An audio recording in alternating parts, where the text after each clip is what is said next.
Welcome back students. We were discussing about calculation of entropy. मैंने बताया था कि रिवर्सिबल प्रोसेस में एंट्रोपी क्या हो जाता है, मैक्सिमम होता है, लेकिन चेंज क्या होगा, जीरो। चेंज क्यों जीरो होगा कि इक्विलिब्रियम का मतलब क्या होता है, जिस रेट से आगे जा रहा है उतने ही रेट से पीछे आ रहा है, तो उस समय कोई भी चीज़ चेंज क्या होगा, zero. Not only entropy, net heat change ही उस समय जीरो होता है, क्योंकि इक्विलिब्रियम पे है।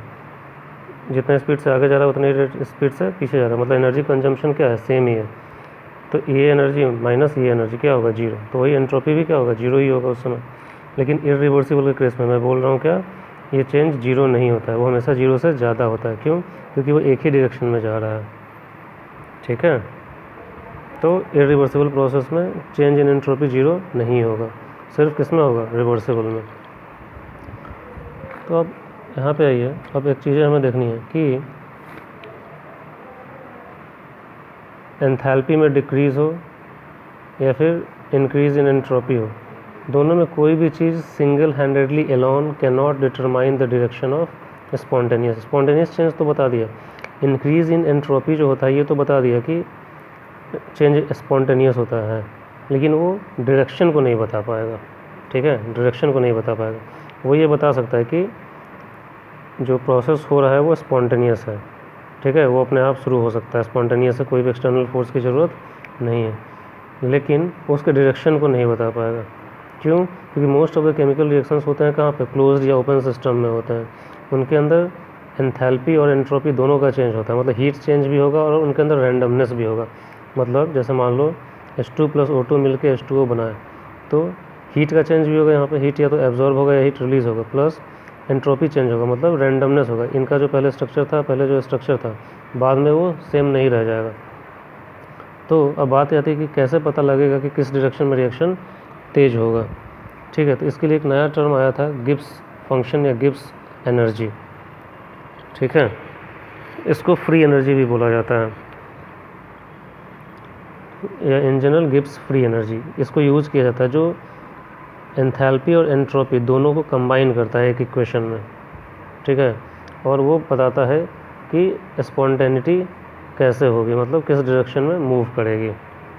ठीक है, ध्यान दो यहाँ पे क्या मैं बोल रहा हूँ। इंक्रीज़ इन एंट्रोपी जो होता है ये तो ठीक है, हमने इधर बताया कि एंट्रोपी बढ़ेगा तो रैंडमनेस बढ़ेगा, और रैंडमनेस बढ़ेगा तो स्पॉन्टेनिटी बढ़ेगा, वो तो ठीक है। लेकिन मैं बात कर रहा हूँ डायरेक्शन की, स्पॉन्टेनियसली की, किस डायरेक्शन में भागेगा ये ना मैं एंट्रोपी से बता सकता हूँ ना एंथैल्पी से बता सकता हूँ। ठीक है, क्योंकि किसी एक रिएक्शन में दोनों चीज़ें होती है, हीट चेंज भी होता है और रैंडमनेस भी बढ़ता है। मतलब रिएक्टेंट का जो स्ट्रक्चर होता है वो बाद में वो स्ट्रक्चर रह नहीं जाएगा, एक नया स्ट्रक्चर बन जाता है प्रोडक्ट में। तो कैसे पता लगा कि किस डायरेक्शन में स्पॉन्टेनिटी होगी या स्पॉन्टेनिटी होगी भी या नहीं, तो इसके लिए एक टर्म है गिब्स फ्री एनर्जी या गिब्स एनर्जी या गिब्स फंक्शन। ये एंथैल्पी और एंट्रोपी दोनों को रिलेट करता है एक इक्वेशन से। कैसे आया ये आपको नहीं पढ़ना है। ये बोला था G = H - Ts। H क्या हो गया, एंथैल्पी हो जाएगा, T is temperature, S is entropy, ये वाला इक्वेशन। G भी क्या होता है, स्टेट फंक्शन होता है, जो कि मतलब इनिशियल और फाइनल पोजीशन पर डिपेंड करता है, और ये एक्सटेंसिव प्रॉपर्टी है, मतलब क्वांटिटी ऑफ मैटर पर डिपेंड करेगा। क्यों? क्योंकि एंथैल्पी और एंट्रोपी क्या है, एनर्जी फॉर्म है, और एनर्जी हमेशा किस चीज़ पर डिपेंड करेगी, अमाउंट पर डिपेंड करेगी। कोई चीज़ जितना ज़्यादा हैवी मास होगा उसका एनर्जी भी ज़्यादा होगा, अगर कम मास का होगा तो उसका एनर्जी भी कम होगा। तो एक्सटेंसिव प्रॉपर्टी हमने पढ़ा था ना, एक्सटेंसिव प्रॉपर्टी ऐसी चीज़ें जो क्वांटिटी और मैटर पर डिपेंड करती हैं, साइज पे, याद है आपको, इधर पढ़ा था हमने ये वाला extensive properties which depend on the quantity और साइज़, मतलब क्वांटिटी पर डिपेंड करती है वो चीज़। तो ये भी एक्सटेंसिव प्रॉपर्टी, स्टेट फंक्शन भी है, मतलब इनिशियल और फाइनल कंडीशन पर डिपेंड करेगा, साथ साथ एक्सटेंसिव प्रॉपर्टी भी है ये। अगर उसको चेंज के फॉर्म में लिखा था, G = H - Ts था, चेंज के फॉर्म में लिखा जाए तो क्या होगा, ΔG = ΔH - T ΔS, या एक बार मतलब एक बार हमने S में चेंज किया और एक बार T में चेंज किया, तो दोनों में हमने लिख दिया यहाँ पर। अगर मान लो टेम्परेचर क्या है, कांस्टेंट है, तो ये ΔT क्या हो जाएगा, जीरो हो जाएगा, तो ये वाला पूरा टर्म क्या हो जाएगा, जीरो। तो क्या बनेगा, ΔG = ΔH - T ΔS। ये एनर्जी है, ये भी एनर्जी है, याद है। S = क्या होता है, Q/T, तो T × S क्या हो जाएगा, Q, हीट का मतलब एनर्जी है वो भी। तो एनर्जी का यूनिट क्या होता है? जूल। अब सपोज करो एक सिस्टम है जो कि थर्मल इक्विलिब्रियम है, मतलब कि सिस्टम का जितना टेम्परेचर है वही सराउंडिंग का भी टेम्परेचर है। ये कैसे पॉसिबल है? सिस्टम जितना एनर्जी लूज़ कर रहा होगा उतना ही एनर्जी सराउंडिंग में गेन हो रहा है, या उल्टा भी हो सकता है, जितना इंक्रीज सिस्टम में हो रहा है उतना ही लूज़ सराउंडिंग कर रहा है। क्यों? क्योंकि आइसोथर्मल कंडीशन है, सेम टेम्परेचर है, तो सेम टेम्परेचर कितना कैसे मेंटेन होगा? Heat lost is equal to heat gained. अब हमें ये भी पता है कि टोटल एंट्रोपी क्या होता है सिस्टम और सराउंडिंग के बारे में, तो ये हमें पता है डेल्टा एस टोटल क्या होता है? System plus surrounding. मैं इसको लिख सकता हूँ surrounding delta H by T is equal to minus delta S system है। सराउंडिंग का एंट्रोपी क्या होगा? हीट का सराउंडिंग बाई टेम्परेचर। एस क्या होता है? Q by T. तो ये प्लस साइन में होगा क्योंकि हीट गेन कर रहा है। ये हीट कितना गेन करेगा? जितना कि सिस्टम लूज करेगा, तो उसको minus delta S system by time लिख सकते हैं। टाइम बोल रहे हैं, टेम्परेचर। क्यों? क्योंकि जितना हीट गेन करेगा वो कितना हीट गेन करेगा? जितना हीट सिस्टम लूज़ करेगा। तो माइनस साइन से हम दिखा रहे हैं। टोटल क्या हो जाएगा? System plus surrounding. तो सराउंडिंग की जगह ये वाला लिख सकते हैं हम लोग, हम सिस्टम के टर्म में डिफाइन कर रहे थे, तो इस कारण ये हमने लिख दिया।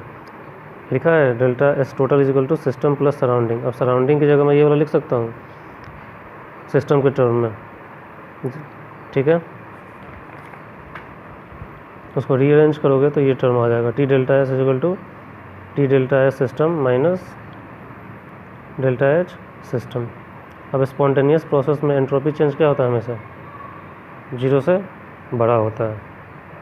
तो ये वाला चेंज कितना हो जाएगा? 0 से बड़ा हो जाएगा। रीअरेंज कर दो, माइनस साइन कॉमन ले लो, तो delta H system minus T delta S लिख सकते हैं। माइनस साइन हमने कॉमन ले लिया, बाहर निकाला है, तो ये चीज़ क्या कहलाता है? H minus T delta S.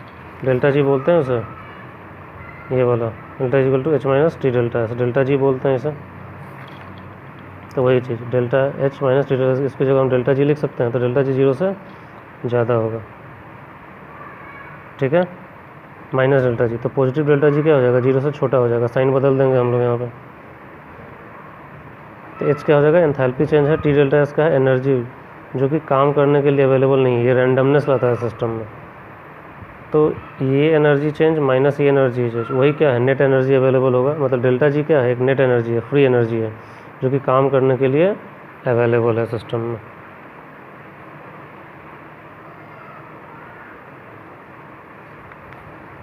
फिर से देखो यहाँ पे हमने ये देख लिया एंथैल्पी एंट्रोपी गिब्स फंक्शन से रिलेटेड होते हैं। जी होता है एच माइनस टी एस।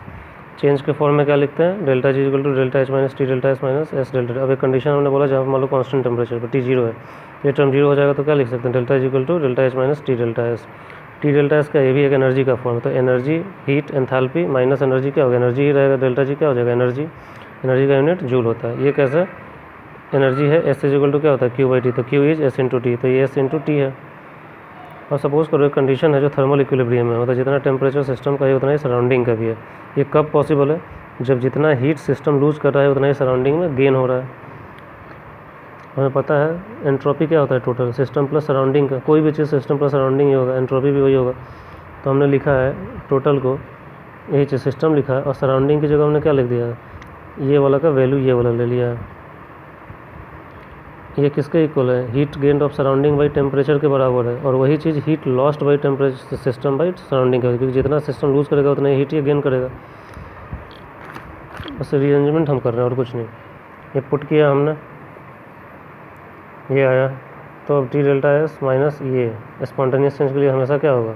0 से बड़ा होगा। माइनस साइन हमने कॉमन लिया बाहर, तो डेल्टा एच सिस्टम माइनस इसी को हम लोग क्या बोलते हैं? डेल्टा जी बोलते हैं। तो डेल्टा जी क्या हो जाएगा? 0 से बड़ा, नेगेटिव में। तो इसको साइन चेंज करेंगे तो ये 0 से छोटा हो जाएगा। तो डेल्टा जी क्या है? नेट एनर्जी अवेलेबल है कोई काम करने के लिए, मतलब रिएक्शन को कैरी आउट करने के लिए। हम बोल सकते हैं अगर डेल्टा जी नेगेटिव है तो प्रोसेस क्या होता है? स्पॉन्टेनियस होता है। लेकिन जब डेल्टा जी पॉजिटिव होता है तो प्रोसेस इज नॉट स्पॉन्टेनियस। ये इंपॉर्टेंट टर्म है, आपको ध्यान रखना। At constant pressure and temperature. Constant temperature तो हमने लिया था, प्रेशर कॉन्स्टेंट कहाँ से आ गया? याद करो डेल्टा जी क्या होता है, डेल्टा एच में डेल्टा एच क्या है, एंथैल्पी एट कांस्टेंट प्रेशर। तो इससे भी हम पता लगा सकते हैं कि प्रोसेस स्पॉन्टेनियस है। अगर डेल्टा कोई रिएक्शन किया आपने न्यूमेरिकल मान लो, वहाँ पे पूछा है डेल्टा जी निकालो और बताओ कि प्रोसेस स्पॉन्टेनियस है या नहीं, तो अगर आप डेल्टा जी कैलकुलेट करोगे उसकी वैल्यू नेगेटिव आ गई मतलब कि प्रोसेस स्पॉन्टेनियस है, अगर पॉजिटिव आ गई तो वो नॉन स्पॉन्टेनियस है। अब ये नेक्स्ट टॉपिक है Gibbs energy change and equilibrium. अब ये इक्विलिब्रियम से कैसे कनेक्टेड होता है, ये चीज़ आपके सिलेबस से बाहर निकाल दिया गया है इस साल के लिए 11th। आपने देखा होगा नया सर्कुलर आया, ठीक है, लेकिन फिर भी एक इसमें मैं बता दे रहा हूँ कैसे कनेक्टेड है ये इक्विलिब्रियम से। इक्विलिब्रियम क्या होता है, हमने बताया रिवर्सिबल रिएक्शन में जब rate of forward reaction rate of backward reaction के बराबर हो जाता है। मतलब ए प्लस बी सपोज करो सी प्लस डी बना रहे हैं, तो सी प्लस डी भी वापस ए प्लस बी बना सकता है। तो एक ऐसा कंडीशन जहाँ पे ये वाला रेट और ये वाला रेट दोनों बराबर, उसको बोलते हैं इक्विलिब्रियम कंडीशन। ये कब पॉसिबल है, ओनली रिवर्सिबल रिएक्शन, मतलब जो रिएक्शन आगे भी जा सकता है और पीछे भी जा सकता है, ठीक है, वहीं पे इक्विलिब्रियम पॉसिबल है। और हम कह नहीं सकते कि उस समय रिएक्शन नेट रिएक्शन किस डायरेक्शन में हो रहा है, ये ज़्यादा है या ये ज़्यादा है, ठीक है। तो ये जो गिब्स एनर्जी चेंज होता है इक्विलिब्रियम से कनेक्टेड होता है। एक टर्म होता है इक्विलिब्रियम कांस्टेंट, के से बनाते हैं, किससे, के से, उससे ये इस इक्वेशन से कनेक्टेड होता है। अभी बस आप ध्यान रखो, इक्विलिब्रियम कांस्टेंट के बारे में हम नेक्स्ट चैप्टर में पढ़ेंगे इक्विलिब्रियम में।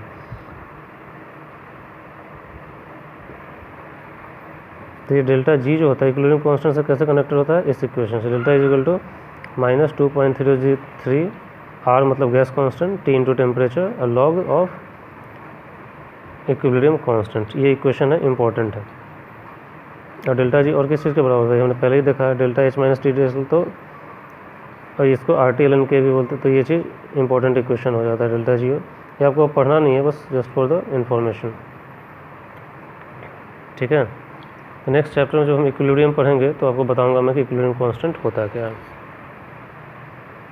ये इक्वेशन बस आप ध्यान रखिएगा, ऐसा अब ये भी पढ़ना है नहीं आपको, इंपॉर्टेंट नहीं है वरना आप, ठीक है। So let's close this chapter, this was all about thermodynamics. इसमें भी बहुत सारे न्यूमेरिकल्स वगैरह है जो मैं आपको बताऊंगा कैसे करना है, कुछ शेयर करूंगा मैं न्यूमेरिकल्स वगैरह। बिना न्यूमेरिकल्स के केमिस्ट्री तो पॉसिबल ही नहीं है। Let me close this chapter, we'll start with the 7th chapter again in the next video, that would be about equilibrium. Okay, thank you.